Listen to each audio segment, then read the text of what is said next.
I'm Sasha Berman from Vasa ETT, the global energy think tank, joined here in the studio by Thomas Mikkelsen from Green Energy Options. Happy to have you here today, Thomas. Thank you very much. We are here to talk about smart grids. So, Thomas, what is Green Energy Options' take on smart grids? I think for us, it is about connectivity. It's about understanding the whole value chain from actually production, transmission, distribution, into the energy the utilities themselves, and to the consumers in the end. So understanding that this value chain will actually need to relate to each other, to understand each other's needs, and to cooperate. Okay, and if we look at smart grids from the customer perspective, what do you think the key elements are?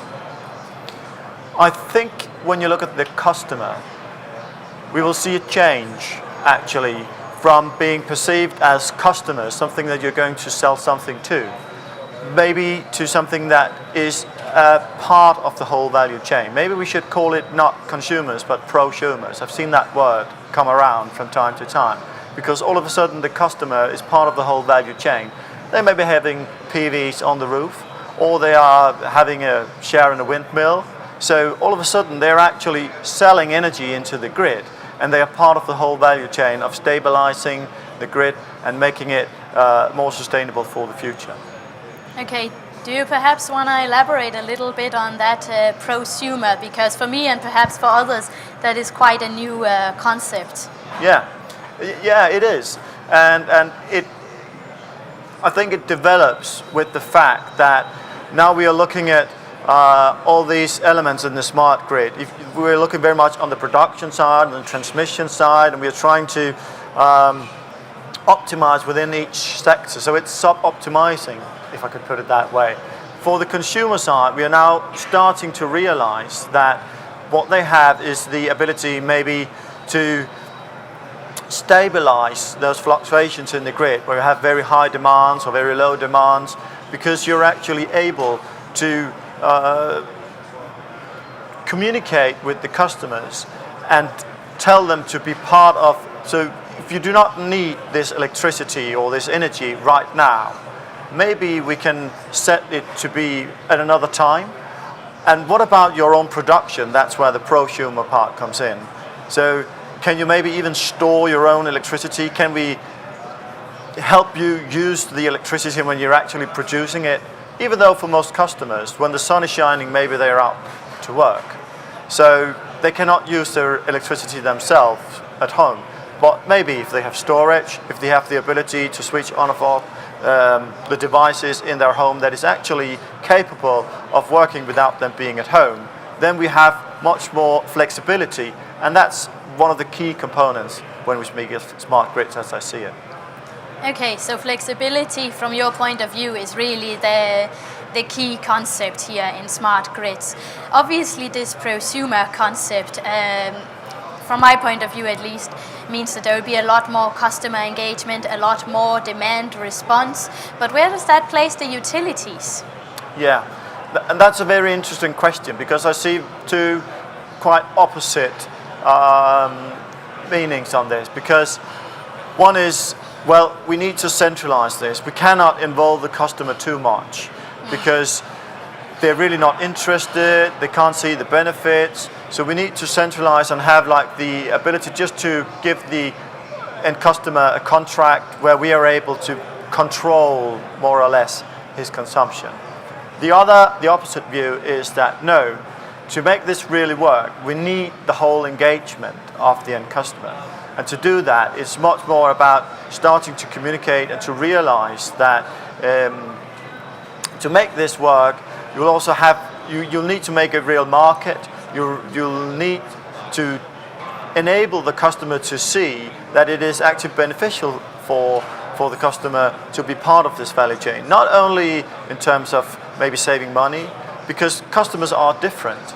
Some are looking to save money, some are looking to have more comfort, some are looking for maybe a greener environment. So you need to show all those benefits to the end customer, and it takes, I think, a lot of change within the utility sector for them to start communicating all those benefits instead of just having this centralized view. And as I said, those two views are definitely at place for the time being.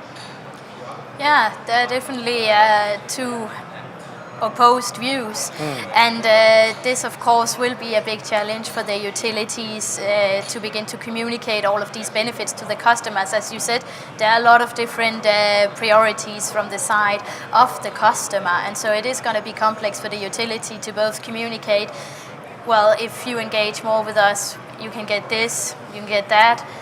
So how should the utility communicate that to the customer that they can get all of these benefits out of actually engaging more? I think one take on it is also what you found in your great report on smart grids. It's the fact that you will not necessarily have to do the big bang, everything at once. No, what you need to do is to focus actually on some concrete targets that you can achieve. That could be with the consumers, it could be within distribution, it could be within the grid itself. And realize that, okay, right now I'm focusing on this. And then keeping one thing in mind, which is interoperability. Because alongside flexibility, interoperability is the big key here. I'm sure that it is not possible to do this big bang. It's much too much investment, it's much too many stakeholders at the same time, and they cannot agree on the whole value chain. But what they may be and have to agree on is that when we have a certain project, maybe just within the grid, they'll need to focus on how is the interoperability between maybe transmission side and the customer side, not necessarily to build it all, but to ensure that it is actually, that we are able to build it in a later stage. So my take on the utilities in this is that focus on small targets, work on them, make them work, but ensure that interoperability is part of the whole equation. Yes. And what concrete steps are your own company, Green Energy Options, taking on smart grids? So from our point of view, we are trying to help the utilities engage with the end customers. This is where we focus. So we've been taking a journey from when we started back in 2006, trying to learn, so how can we make a communication with the end customer about their energy consumption? We started out making a display, very simple, showing a speedometer, how much energy are you using? And we also realized that, well, the interest of this product might go down the ladder in 2 or 3 months' time, then the interest is not really there anymore. So you need to take that data, that information, and give it another skin.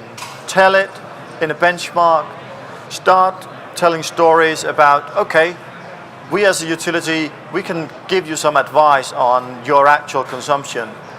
And that dialogue is actually what is interesting here. So our take is, again, start simple, give the data and make it available, and then start communicating based on what you know as a utility. Because as a utility, you have a lot of information, you have thousands of customers.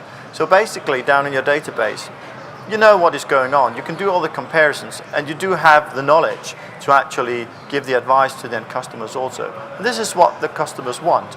They want to know from you, how can we save money, how can we reduce our CO2 emissions, all those things that you basically know.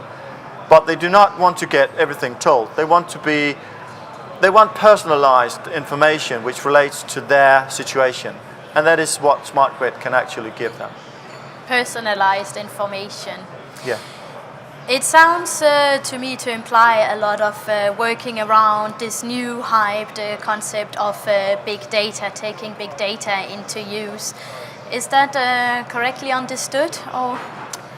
Yeah, the interesting thing here is that, again, there are, as with Smart Grid, many definitions on big data.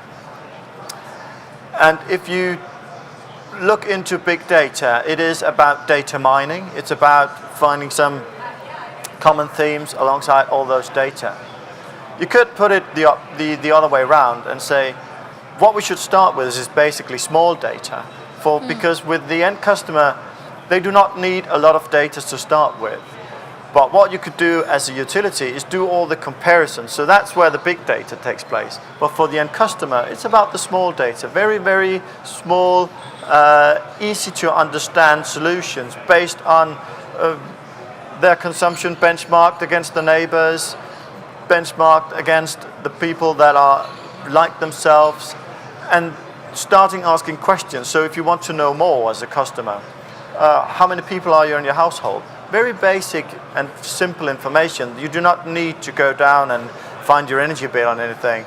You can answer yourself, but just by giving that feedback, the utility will be able to give even more detailed response. So if you start with small data, the big data will then inevitably help giving feedback.